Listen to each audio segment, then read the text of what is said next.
What up mga solid subscribers na? Okay guys, ang papanoorin po natin ngayon ay video po ito ni Miss O guys. Video po ito ni Miss O kasi may nag-comment nga po guys sa video ko na si Miss O daw po meron daw po subtitle na ito. Kasi meron sa mga hindi nakakalam, ginawa ko po na reaction video yung si Philip po, no. Nag-perform po siya dun sa ito. Yung sa Dunk Showcase po guys, no. Yung sa Japan po siya ginanap na, okay. Meron kasi doon part sa mga hindi nakakalam, no, na may ano siya pag kumbaga may interaction sila, may ano sila, like nag-uusap-usap sila na hindi ko po malaman talaga as in hindi ko lang pinag-uusapan nila. Maliban na lang doon sa part na nag-i-English si Ken, no? And then syempre nag-i-English din po yung isang artist din, no? So eto, tingnan natin maigi guys kung ano po yung sinabi nila kay Philip, no? So a very big shoutout po kay Miss O, no? Okay guys, panoorin na ito. 僕の学校がアメリカに最悪の気分でした。僕の学校がアメリカにああ、そっかそっか。 Sub, Dunk Showcase interview with Filipino artist Felipe of SB19. フ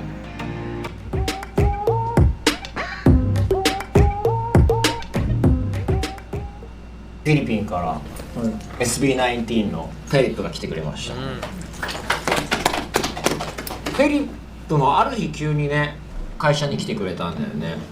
それでなんかやろっかって言って、とりあえずこの部屋に全員詰め込まれた瞬間に8割が英語喋ってて龍樹がすごいパスポートでSo ganun pala nangyari, no? So si Philip pala pumunta sa isang I mean, di ko alam, basta siya mismo yung nag-approach, no, na parang sinabi niya na let's do a project together or let's do something together na collaboration, no? So ayun pala yung pinaka-storya, no? Okay, moving on, let's go.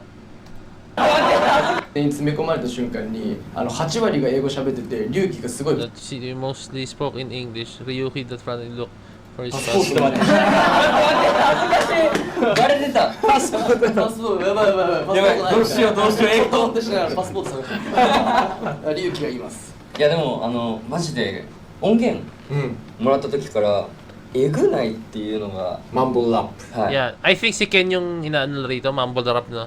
マンブルーがあったのとマジで声がかっこよすぎてずるいなと思うので、So yun kasi guys yung mumble rap guys sa mga hindi nakakaalam po guys, no.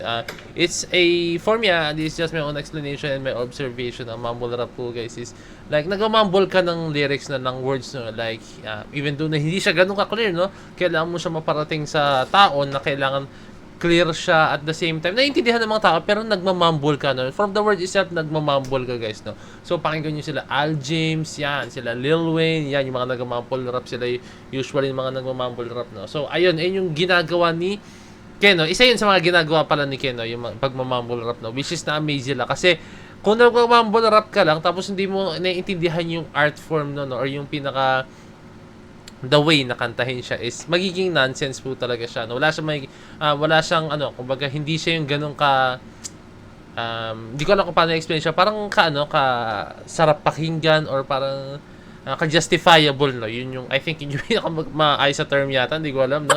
So ayun yung ginagawa ni Ken, no? So inaral ni Ken yun yung kung paano mag-mumble rap, I think, and then I think dati pa niya talaga gusto yun, no?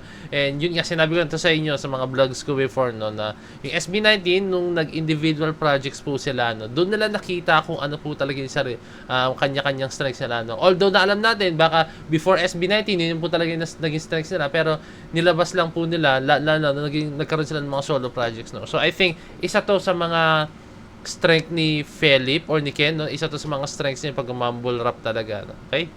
見ててなんか気持ちいいですし、気づいたらなんかお客さん体が煽ってて、それぐらいなんか天才だなっていう上からなっちゃうんですけど。 Wow, tinawag niyang genius si Ken. Grabe naman talaga yun. Napakagaling ni Ken talaga. Mismo yung mga ibang artist sa ibang bansa talaga nabibilib po talaga kay Ken, di ba? Doon mo makikita talaga yung yung pagka mahusay po talaga ni Ken sa craft na ginagawa niya po talaga, which is yan po yung pag-mumble rap po talaga, and at the same time marami pa siyang mga iba't ibang mga kantang ginagawa as in, na nag-ano pa nga siya, di ba, correct me if I'm wrong, nagra-rock na hindi ko masabi basta nagra-rock music din si Ken, di ba? So nararamdaman ko sa kanya yung vibe ng inspiration ng One OK Rock, no? So okay, ito na to. えぐい、so very good, go cool good, so very good. Go cool. So nahirapan siya. So very good. So cool, no? So guys, nakikita niyo din si Ken talagang ano siya.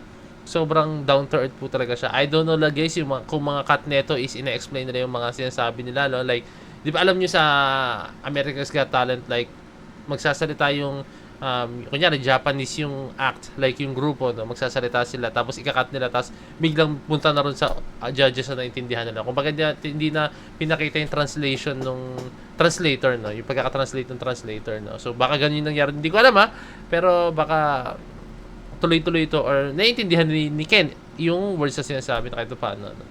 Genius!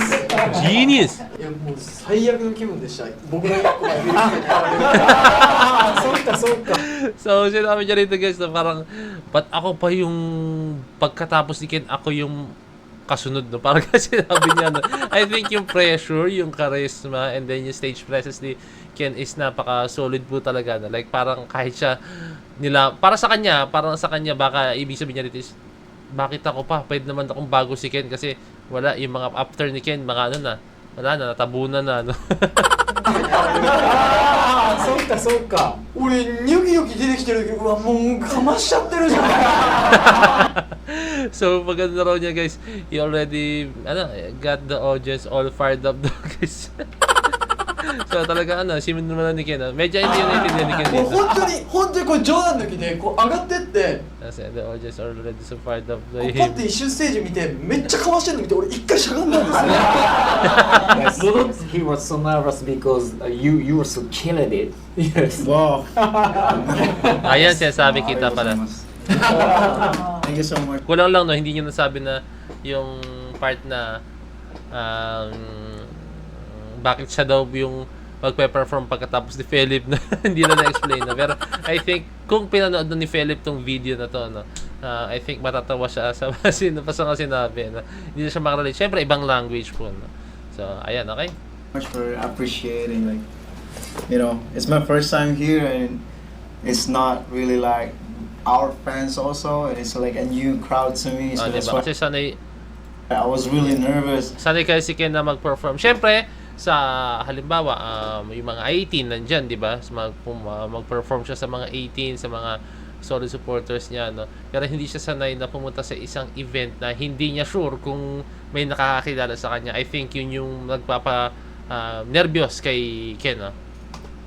I thought I was really used to, you know, perform in a lot of people, like 70,000 people, but right now I really felt so nervous. It was so nerve-wracking, like, oh wow, what am I gonna do today? But I'll just like think of like, you know, I'm gonna do my best today. いやいいね。なんかみんなかまし合ってみんな緊張し合ってるのめっちゃいい。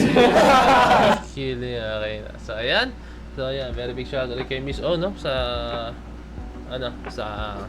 subtitle na binigay niya. I don't know guys kung si Miss O mismo, pero kung siya mismo gumawa niya itong subtitle, napakasolid po talaga ni Miss O, no? So ayan, nakita lang guys kung paano po talaga makipag-interact si Ken, kung paano niya ibigay yung mga lines niya, no?